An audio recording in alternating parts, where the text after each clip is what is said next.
ناظرین کرام السلام علیکم ورحمۃ اللہ وبرکاتہ.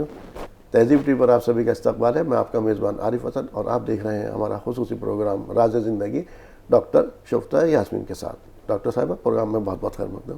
شکریہ. السلام علیکم ورحمۃ اللہ وبرکاتہ. وعلیکم السلام ورحمۃ اللہ وبرکاتہ. ناظرین آج جو ہم نے موضوع منتخب کیا ہے پروگرام میں وہ ہے میرے فتنے ہزار. کس کے فتنے ہزار ہیں جانتے ہیں ڈاکٹر صاحبہ سے. جی اسی کے فتنے ہزار ہے جس کے بارے میں کہا گیا ہے کہ پرندے اپنے پیروں سے اور انسان جو ہے وہ اپنی زبان سے جال میں پھنستا ہے یا کسی الجھن کسی پریشانی میں مبتلا ہوتا ہے. تو ہماری مراد جو ہے وہ زبان سے ہے. آپ یہ دیکھیے اللہ تعالیٰ نے انسان کے جسم میں 2 عضو ایسے رکھے ہیں کہ جن میں ہڈی نہیں ہے. ایک دل ہے اور ایک زبان ہے. بڑے نرم ہے اور انسان کے اعمال اور افعال کا بہت حد تک دار و مدار ان دونوں اعضاء پر بھی ہے. لیکن ان میں اللہ تعالیٰ نے ہڈی اس لیے نہیں رکھی کہ یہ دونوں نرم رہیں. دل میں ہمیشہ نرم خیالات ہوں, نرم جذبات ہوں, احساسات ہوں. زبان سے ہمیشہ نرم بولی نکلے, کوئی ایسی بات نہ نکلے جو کسی کے دل کے آبگینے کو ٹھیس پہنچائے. کہتے ہیں کہ جس طرح کمان سے نکلا ہوا تیر واپس نہیں آتا, اسی طرح زبان سے نکلی ہوئی بولی یا الفاظ بھی دوبارہ نہیں آتے. جب تک انسان اپنے الفاظ کا مالک ہے تب تک وہ آزاد ہے اور وہ مالک ہے. جب اس کی زبان سے وہ الفاظ ادا ہو جاتے ہیں تو پھر وہ اپنے کہے کا غلام ہو جاتا ہے. بے شک. پھر اسے اپنے کہے کی پاسداری کرنی پڑتی ہے, حفاظت. کیوں کہتے ہیں کہ کسی کو اپنا راز اس طرح مت دو, کیونکہ راز دینے کے بعد تم یہ پھر کہتے پھرو گے دیکھو کسی سے کہنا نہیں. تو کیا ضرورت ہے کہ اسے اپنا راز بتانے کے بعد منتیں کرتے پھرو کہ میرا راز کسی سے ہی کہنا نہیں کہ میں نے تمہیں یہ بات بتائی تھی, یا فلاں کو یہ بات وہ یہ سنے گا تو اسے دکھ ہوگا. کیوں؟ آپ یہ دیکھیے کہ زبان کی جو بوئی ہوئی فصل ہے اس کی کاشت بھی وہی شخص کرتا ہے جس نے وہ فصل بوئی ہے. یہ رائے گا نہیں جاتا ہے. بہت ساری برائیاں, بہت ساری خرابیاں جو ہیں وہ اسی ایک زبان کی وجہ سے ہوتی ہیں. چغلی ہے, غیبت ہے, بدگوئی ہے, بہتان ہے, الزام تراشی ہے. یہ تو صرف 5 چیزیں میں نے گنوائی ہیں اور یہ سب کے سب زبان سے ہوتی ہیں. ایک مرتبہ حضرت عائشہ ام المومنین حضرت عائشہ رضی اللہ تعالیٰ عنہ کس مقام پر ہیں آپ؟ جی حضرت صفیہ کے بارے میں, رسول پاک صلی اللہ علیہ وسلم کی زوجہ ہیں, ام المومنین ہیں وہ بھی. کہا کہ صفیہ, چونکہ قد کم تھا, کہا صفیہ تو بس اتنی سی ہیں. اس بات پر رسول پاک صلی اللہ علیہ وسلم نے حضرت عائشہ سے کہا, عائشہ تم نے ایک ایسی بات کہہ دی کہ اگر اس کو سمندر میں ڈال دیا جیسا تو تمام پانی کڑوا ہو جائے. ام المومنین ان کی تنبیہ اس طرح کر رہے ہیں. آپ اپنی اور ہماری زندگیوں کا مشاہدہ کیجئے کہ صبح سے شام تک یہ زبان سب سے پہلے تو جھوٹ بولتی ہے. مسلمان کے بارے میں, مومن کے بارے میں پوچھا رسول پاک صلی اللہ علیہ وسلم سے ایک صحابی نے, تو انہوں نے کہا یا رسول اللہ, مومن جو ہے وہ جھوٹا ہو سکتا ہے؟ ہاں ہو سکتا ہے. نہیں. رسول پاک صلی اللہ علیہ وسلم سے ایک مرتبہ مومن کے بارے میں پوچھا گیا کہ یہ بتائیے مومن بزدل ہو سکتا ہے؟ کہا ہاں بزدل ہو سکتا ہے. مومن کنجوس ہو سکتا ہے؟ ہاں بالکل کنجوس ہو سکتا ہے. لیکن مومن جھوٹا نہیں ہو سکتا, مومن بددیانت نہیں ہو سکتا. اور شیطان بھی جو ہے وہ گھبراتا ہے اس شخص سے جو دیانتدار ہوتا ہے, جو ایماندار ہوتا ہے, جو سچا ہوتا ہے. رسول پاک صلی اللہ علیہ وسلم کو آپ یہ دیکھیے کہ جب آپ کو نبوت نہیں بھی ملی تھی تو اس وقت آپ صادق اور امین کے لقب سے جانے جاتے تھے. لوگ, آپ نے جس وقت دعوت و تبلیغ کا آغاز کیا, آپ پہاڑ پر چڑھے اور کہا کہ تمہارے ساتھ میں نے اتنا وقت گزارا ہے, تم مجھے اچھی طرح جانتے ہو, مجھے کس طرح تم دیکھتے ہو, تو کہا کہ آپ صادق ہیں, آپ امین ہیں. تو رسول پاک صلی اللہ علیہ وسلم نے کہا کہ اگر میں کہوں کہ اس پہاڑ کے پیچھے سے, کوہ صفا کے پیچھے سے دشمنوں کا لشکر آ رہا ہے تو مانو گے؟ انہوں نے کہا بالکل, آنکھ بند کر کے مانیں گے. تو پھر اس کے بعد رسول پاک صلی اللہ علیہ وسلم نے اللہ تعالیٰ کی وحدانیت کا اقرار کیا اور ان کو راہ حق کی طرف, اسلام کی طرف بلایا. لیکن چونکہ ان کے دل اس وقت تک بہت سخت تھے, وہ جو ہے برا بھلا کہتے ہوئے لوٹ گئے. لیکن انہوں نے اس وقت اعتراف کیا تھا کہ آپ صادق ہیں اور آپ امین ہیں. جن کی ہجرت مدینہ کی طرف رسول پاک صلی اللہ علیہ وسلم کی جان لینے کے درپے ہیں اور انہی کی امانتوں کی حفاظت آپ کر رہے ہیں, اور حضرت علی کو اپنے بستر پر لٹایا اور کہا کہ صبح امانتیں واپس کر کے اور تب پھر میرے وہاں مدینہ آ جانا. موجودہ دور کے اندر ہمارے پاس بہت سارے جواز ہوتے ہیں اس وقت, بغیر ہم جھوٹ شامل کیے تو یہ بھی نہیں کر سکتے, یہ بھی نہیں. ایک دودھ والا ہے، بولا میں تجارت کر ہی نہیں سکتا، میرا سیل ہو ہی نہیں سکتا بغیر جھوٹ کے. آج کے دور کے اندر جہاں پر جھوٹ کا بول والا ہے، وہ کہ میں کیسے کروں گا جھوٹ کے لیے، بغیر جھوٹ کے. آپ کو وہ واقعہ یاد ہے جب حضرت عمر گشت کر رہے تھے، ایک دروازے کے پاس سے باتیں کرنے کی آواز آئی. ایک خاتون کہہ رہی تھی اپنی بیٹی سے کہ بیٹی دودھ میں پانی ملا دو. تو اس لڑکی نے کہا کہ امی، امیر المومنین کا حکم ہے کہ کوئی شخص دودھ میں پانی نہ ملائے. تو ماں کہتی ہے کہ امیر المومنین کون سے یہاں بیٹھے ہیں، وہ کون سا دیکھ رہے ہیں. تو اس بچی نے کہا، لڑکی نے کہا، امیر المومنین تو نہیں دیکھ رہے، لیکن امیر المومنین کا خدا تو دیکھ رہا ہے. تو جب دلوں میں تقویٰ ہوگا اس وقت یقین کریں انسان اپنے ہونٹوں پہ تالے لگا لے گا، وہ جھوٹ نہیں بولے گا، کیونکہ اس کو یہ احساس ہوگا کہ میرا رب مجھے دیکھ رہا ہے. اور میں نے ایسے لوگوں کو دیکھا ہے کہ ان کے ہاتھ ابھی ایسے پھیلے ہوتے ہیں، اللہ سے وہ مانگ رہے ہوتے ہیں، وہ نیچے نہیں آتے ہیں اور ان کی دعائیں قبول ہو جاتی ہیں. ابھی ان کی زبان پر وہ دعا نہیں ہوتی ہے جو ان کے دل میں سوچ چل رہی ہوتی ہے، اور وہ ہو جاتا ہے. کیوں ہوتا ہے؟ صرف اس لیے کہ انہوں نے ہر حال میں یہ تہیہ کر رکھا ہوتا ہے کچھ ہو جائے جھوٹ نہیں بولنا. نقصان ہوتا ہے ہونے دیجئے، سماج میں کوئی برا کہتا ہے کہنے دیجئے، اپنا ذاتی مفاد، اپنی شبیہ مجروح ہوتی ہے ہونے دیجئے. کہیں اب دیکھیں کچھ حالات ہیں جن میں کہ جھوٹ کی اجازت ہے. دو لڑے ہوئے ہیں اور ان میں خاص طور پر اگر شوہر اور بیوی اگر لڑے ہوئے ہیں اور ان کے درمیان مصالحت کرانی ہے، تو وہاں پر کوئی ایسا جھوٹ جس سے بہت زیادہ نقصان نہ ہو وہ کہا جا سکتا ہے. جنگ کی حالت میں دشمن کو زیر کرنے کے لیے جھوٹ کی اجازت ہے. لیکن آپ کاروبار کو چمکانے کے لیے کہ ہم جھوٹ نہیں بولیں گے تمہارا کاروبار، صحابہ کا کاروبار، حضرت عثمان غنی کو کسی چیز کی کمی تھی، حضرت عبد الرحمن بن عوف کو کسی چیز کی کمی تھی. جی صحیح بات. وہ جو ابھی آپ نے واقعہ سنایا وہ ایک ماں کی تربیت کا انداز تھا کہ بچوں کی تربیت اس طرح سے بھی ہوتی. یہ نہیں تھا ماں کا مقصد کہ پانی ملا دو، بچی کی تربیت کا بھی انداز تھا. بچے کے دل کے اندر ایمان دیکھنا تھا کہ کیا ایمان ہے.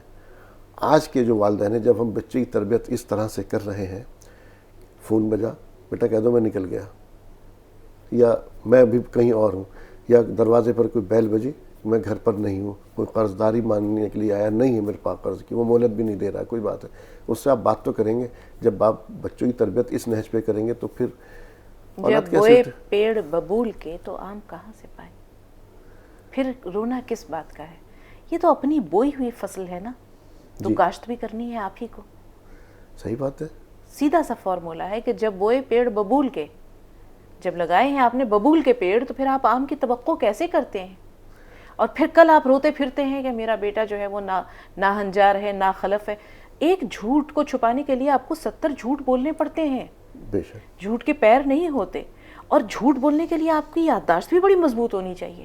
مجھے تو کبھی کبھی بہت حیرت ہوتی ہے ان لوگوں پر. جھوٹ بولنے کے بعد سب سے بڑی خرابی جھوٹ کی کیا ہے؟ جھوٹ بولنے کے بعد پردہ آپ کو پوشی، اس کے وہ الفاظ یاد ہی نہیں رہتے. سب سے وہی تو بات ہے کہ آپ کو یاد رکھنے پڑتے ہیں کہ آپ نے جب جھوٹ بولا کسی کو تو آپ نے تو کیوں سرسری طور پر جھوٹ بول دیا. آپ کو یہ یاد نہیں کہ میں نے اس کو ایسے کہا تھا. لائٹ ڈیٹیکٹر مشین جو ہوتی ہے وہ کیوں ہوتی ہے؟ جی جی جی وہ اسی لیے تو ہوتی ہے کہ وہ انسان کو مختلف طریقوں سے پکڑتی ہے. دل کی دھڑکن بڑھ جاتی ہے، انسان کی نبض کی رفتار تیز ہو جاتی ہے، انسان کو اپنے کہے ہوئے الفاظ یاد نہیں رہتے. ایک ہی بات جب اس سے 4 بار پوچھی جاتی ہے تو وہ 4 طرح سے سناتا ہے، بتاتا ہے. سچ کو کسی پردے کی ضرورت نہیں ہے، سچ کو کسی مضبوط حافظے کی ضرورت نہیں ہے. سچ تو سچ ہے، سانچ کو آنچ نہیں. کیوں؟ اسی وجہ سے. جی صحیح بات. تو کہتے ہیں کہ جب انسان صبح بیدار ہوتا ہے تو تمام اعضائے جسمانی زبان کے آگے ہاتھ جوڑ کے کھڑے ہو جاتے ہیں کہ بی بی تو صحیح رہنا. اگر تو ٹھیک ہے تو پھر ہم سب صحیح ہیں، تو ہماری ساری کارکردگی ٹھیک ہے. لیکن بی بی اگر تو بگڑ گئی تو پھر ہم بھی کہیں کے نہیں رہیں گے. تو حضرت معاذ بن جبل کو رسول پاک صلی اللہ علیہ وسلم نے یہی کہا تھا نا کہ تمہیں تمہارے پورے دین کا خلاصہ بتاؤں. کہا تھا بتائیے یا رسول اللہ. اور معاذ بن جبل کون ہیں؟ قیامت کے دن رسول پاک صلی اللہ علیہ وسلم نے فرمایا میری امت کے علماء کا جھنڈا معاذ کے ہاتھ میں ہوگا. اور ان کو بتا رہے ہیں کہ سارے دین کا خلاصہ. پھر اپنی زبان اقدس باہر نکالی اور کہا یہ اس کی حفاظت کی ذمہ داری تم لے لو، جنت کی ذمہ داری میری ہے. میں دیتا ہوں. یہ تو حضرت رسول اللہ تعالیٰ عنہ کا بھی ہے کہ اس زبان نے مجھے کئی مرتبہ پھنسایا. ان جیسے صحابی ہے کہ زبان کی وجہ سے کئی جگہ. ایک اور طرف دوسری طرف آتے ہیں اب خواتین کی طرف. پہلے تو یہ ہوتا تھا کہ 4 خاتون مل گئی اور اس وقت بیٹھ گئی ادھر سے ادھر کی. آج کل تو سب کے ہاتھ میں جو فون ہے، یہ اس سے جو دن شروع ہوتا ہے وہ ہمارا چغلی سے شروع ہوتا ہے. بہت میرا ذاتی مشاہدہ ہے. بہت افسوس کے ساتھ جب میں یہ آوازیں سنتی ہوں آس پاس کے گھروں سے کہ ادھر شوہر کو رخصت کیا اور ادھر وہ موبائل فون اٹھایا اور اس کے بعد کسی نہ کسی سے کا نمبر ڈائل کیا اور وہ دن بھر کی روداد بھی سنائی جا رہی ہے، پچھلے گزرے ہوئے دن کی بھی، آج کیا کرنا ہے وہ بھی، اور فلاں نے کیا کھایا، فلاں نے کیا پکایا، وہ مجھے کیا بولی اور اس نے جو ہے یہ ایسا کیسے کہہ دیا، اور اس کے بعد ایک لمبی روداد ہوتی ہے۔ تو مجھے یہ افسوس ہوتا ہے کہ کاش کہ یہ وقت تعمیری کاموں میں خرچ کیا ہوتا۔ دیکھیے اللہ تعالیٰ نے یہ نہیں کہا ہے کہ تم بات چیت نہ کرو، لیکن وہ صحابہ کرام بھی تو آپ کو یاد ہے جو مساجد میں جب بیٹھتے تھے، 3-4 صحابہ بیٹھ گئے اور کہتے تھے آؤ تھوڑا بیٹھ کے اللہ کا ذکر کرتے ہیں، آؤ تھوڑا بیٹھ کر کے قرآن پاک کی آیات پر تدبر و تفکر کرتے ہیں، آؤ اپنے دلوں کو نور ایمانی سے منور کرتے ہیں۔ آپ دیکھیے یہ وہی زبان ہے نا جو کسی نیک انسان کے جسم میں اگر ہوتی ہے اور اس پر استغفار جاری ہوتا ہے، اس پر درود شریف جاری ہوتا ہے، اس پر اللہ تعالیٰ کے اسماء حسنہ جاری ہوتے ہیں، تو پھر کس طرح سے اس گھر میں خیر و برکت آتی ہے۔ ہم آج کہتے ہیں گھروں میں خیر و برکت نہیں ہے، کیوں نہیں ہے؟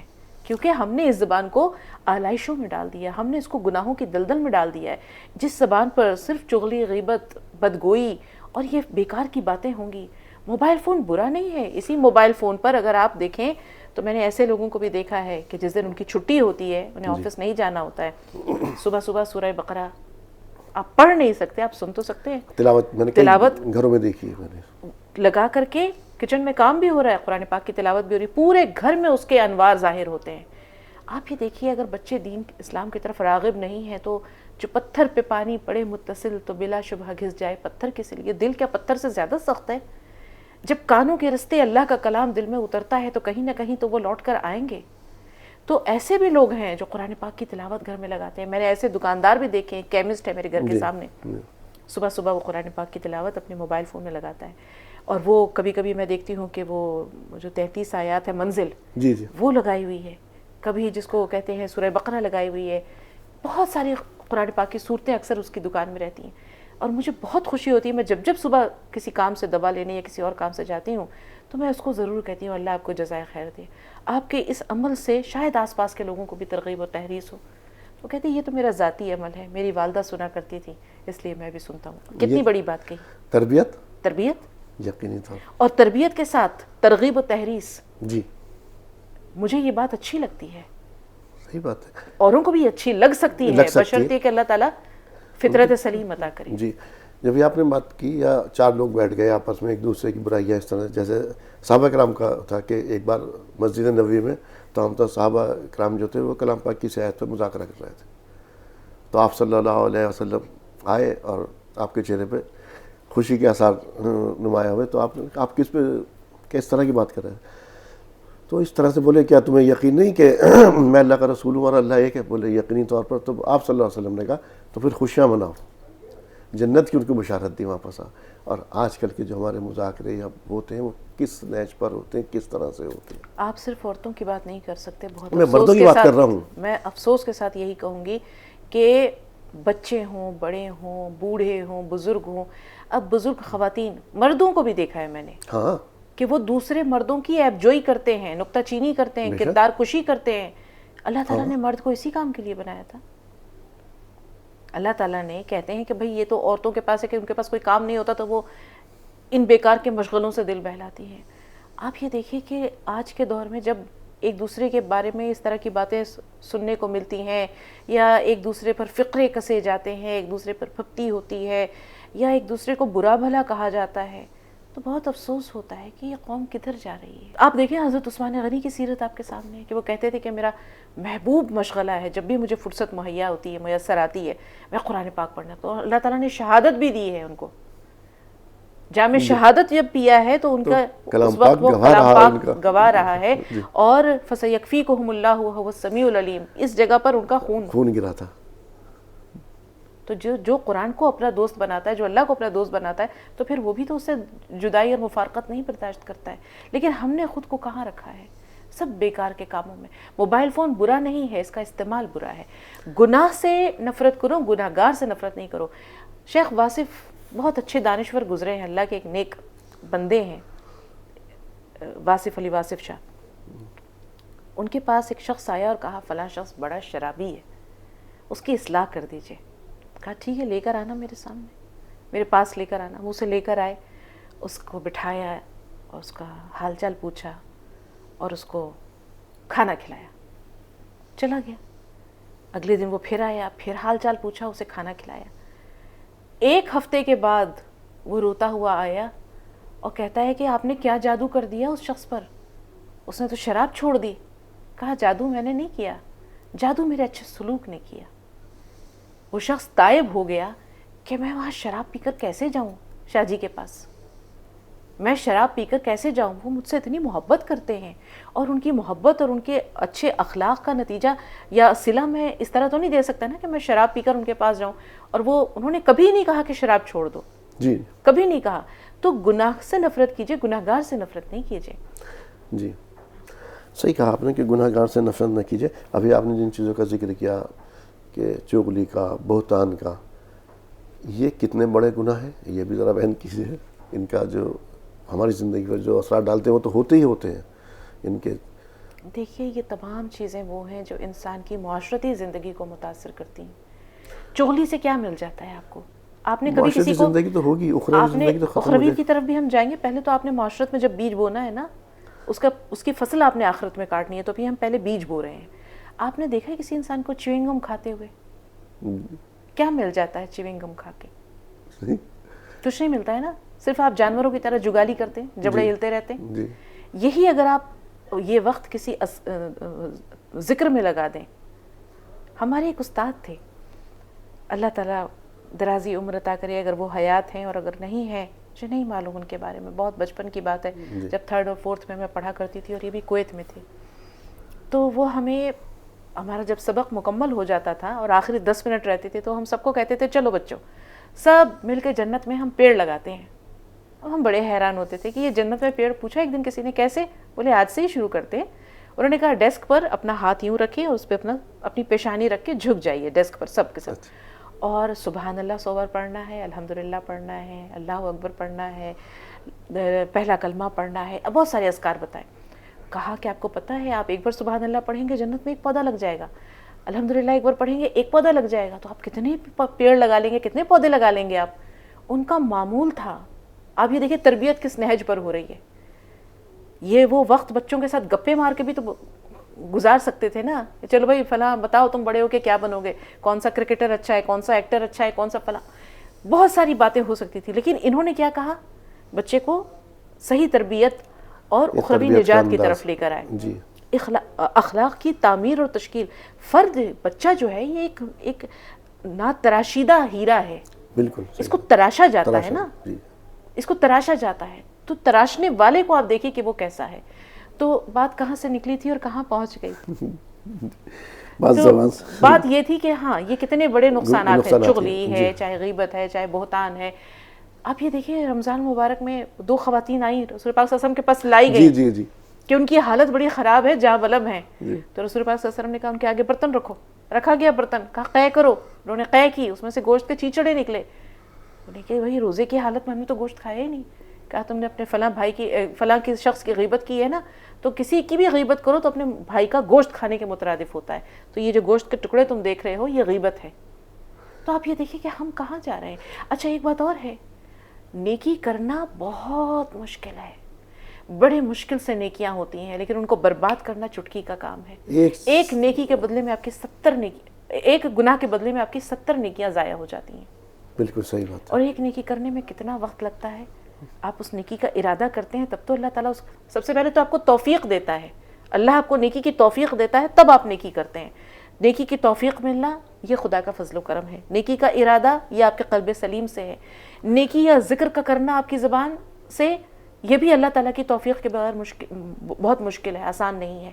تو کتنی چیزیں مل کر انسان کو ایک نیکی پر آمادہ کرتی ہیں، اور پھر ایک نیکی اس سے ہوتی ہے اور وہ اس کے اعمال نامے میں لکھی جاتی ہے۔ اس میں بھی خلوص، اس میں بھی اخلاص، جی اس میں بھی اخلاص ضروری ہے۔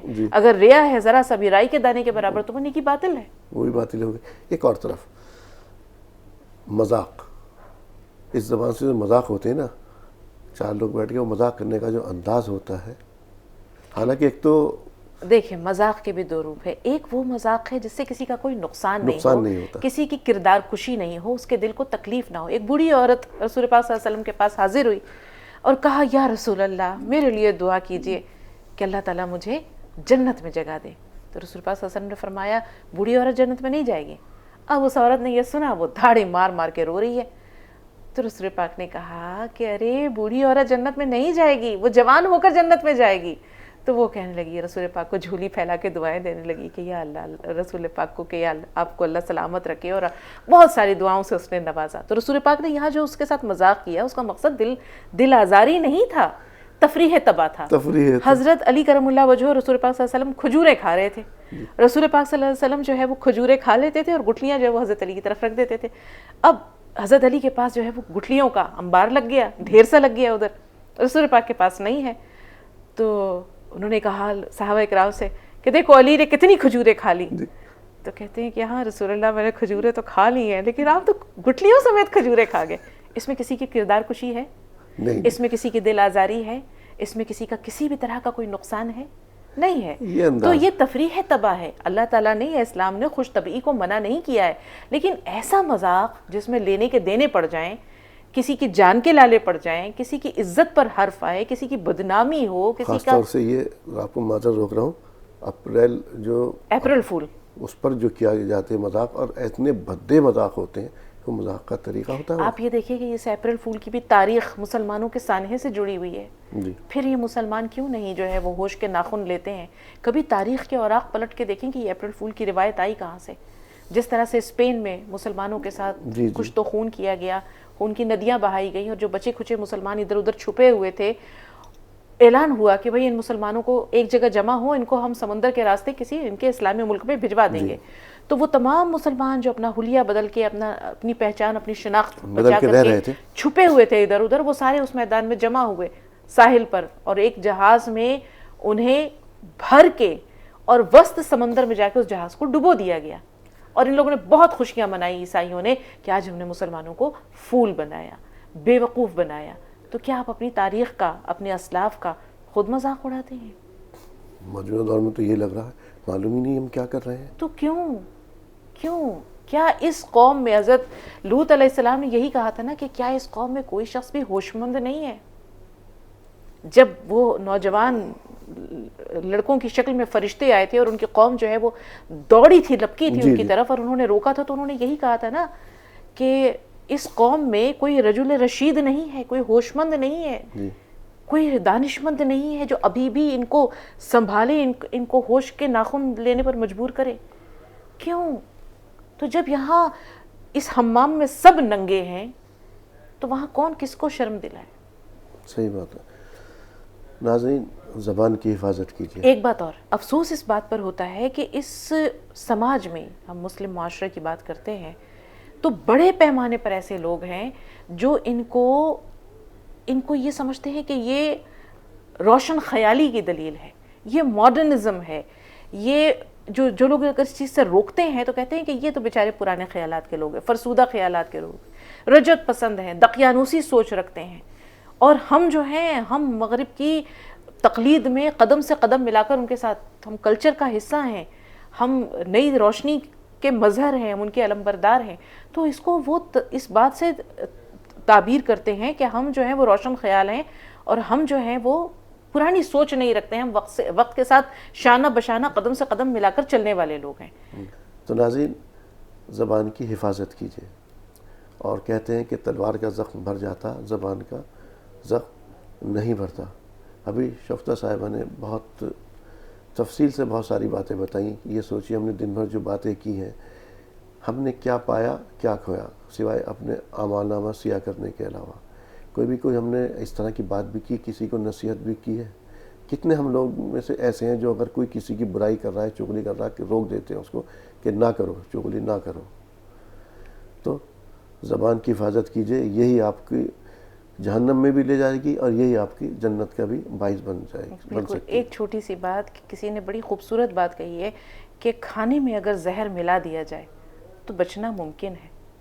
اگر کھانے میں زہر ملا دیا جائے, کھانے میں زہر گھول دیا جائے تو بچنا ممکن ہے, لیکن اگر کانوں میں زہر گھول دیا جائے تو پھر نجات ممکن نہیں ہے, پھر بچنا مشکل ہے. بہت شکریہ شفتہ صاحبہ پروگرام میں شمولیت کے لیے. آپ کا بھی شکریہ.